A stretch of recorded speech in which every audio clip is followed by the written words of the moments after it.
किसी सैनिक और उसके डॉग के बीच एक बेहद गहरा रिश्ता होता है। युद्ध का मैदान हो या आतंकी घुसपैठ, बम डिफ्यूज करना हो या सर्जिकल स्ट्राइक, हर जगह ये शांत बहादुर जीव खुद को प्रमाणित करते हैं। यह लड़ाई करना तो जानते ही है, साथ ही बचाव कार्यों में भी मदद करते हैं। आइए आपको बताते हैं इनके बारे में 10 हैरान करने वाली जानकारियाँ।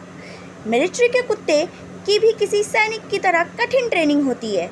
हर कुत्ता ट्रेनिंग पूरी नहीं कर पाता, फेल हो जाता है। तो ट्रेनिंग में सफल होते हैं वही डॉग यूनिट में शामिल होते हैं। सेना के इतिहास में बहादुर डॉग्स की कहानियां भरी पड़ी है।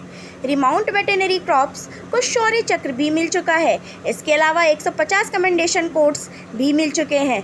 सेना के पास 1000 प्रशिक्षित कुत्ते हैं जिन्हें कोई ना कोई रैंक हासिल है। इनकी ताकत, सेहत, संख्या संभालने की जिम्मेदारी रिमाउंट वेटेनरी क्रॉप्स के सौंपी गई है। सेना के डॉग्स का मुख्य काम है सर्च एंड रेस्क्यू। इसके अलावा ये बारूदी सुरंगें या बम खोजने में भी मदद करते हैं। अगर वो ऐसा ना करे तो कोई मिलिट्री मिशन खतरे में पड़ जाए। इन बहादुर कुत्तों की वजह से जवानों की जिंदगियां बच जाती है। सैन्य कुत्तों की ट्रेनिंग खास तरह से होती है। ये हाथ के इशारों और अलग अलग तरह के मौखिक आदेशों के आधार पर काम करते हैं। इन्हें ये आदेश इनके हैंडलर देते हैं जो इनका पूरा ख्याल रखते हैं। डॉग यूनिट में शामिल होने के लिए सघन मिलिट्री ट्रेनिंग से गुजरना होता है। हर कुत्ते को अलग अलग तरह के कमांड्स दिए जाते हैं। इन्हें अलग अलग स्थितियों में अलग अलग तरह से भौंकने और आवाज़ निकालने की ट्रेनिंग भी दी जाती है।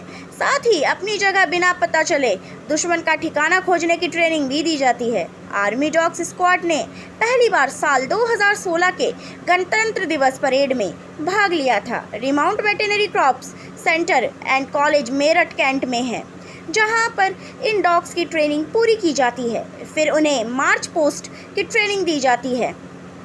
भारतीय सेना के डॉग यूनिट में सबसे प्रमुखता में जर्मन शेफर्ड और लेब्राडोर की भर्ती की जाती है, क्योंकि ये प्राकृतिक तौर पर ट्रेनिंग को समझने के लिए सक्षम होते हैं।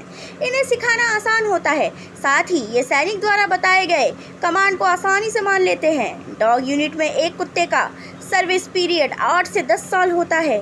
कई बार इनके सेहत और काबिलियत के आधार पर उसे कुछ समय का एक्सटेंशन भी मिल सकता है, लेकिन ऐसा दुर्लभ ही होता है। रिटायर किए गए डॉग्स को संभालना बेहद महंगा होता है,